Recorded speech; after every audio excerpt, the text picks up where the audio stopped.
Yandexchilar haqiqiy boshqaruv boshlandi. Endi bundan buyog'iga 1-yanvardan boshlab QR kodlar so'raladi, QR kod orqali to'lovlar amalga oshiriladi degan narsani hammasi yolg'on. Xo'p, aka-ukalar, hozirgi bo'lib o'tgan gaplarni hammasi bo'mag'ur gaplar. 1-yanvardan boshlab gazini bosib ishlaverasizlar.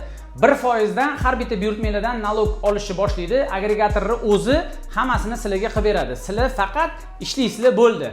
Ani Directingga tashlab yotibdi, videolar chiqarishyapti. Bundan buyog'iga endi o'zini bank qilganlar, YTTsi borlar, QR kod olish kerak, QR kod qilish kerak, Paynet xolisdan registratsiyadan o'tish kerak, mashina qalammi, boshqami degan narsa. Paynet xolis degan narsa chiqdi.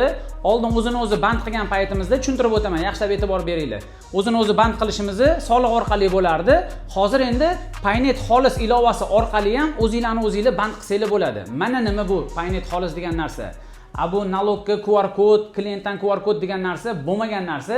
1-yanvardan boshlab 0 dan 1 milliardgacha har bitta buyurtmadan 1% dan nalog ushaladi. Tak что gazini bosinglar, bu videoni Yandex chokiliga jo'natib tashlaylar, fer-fer o'g'lib.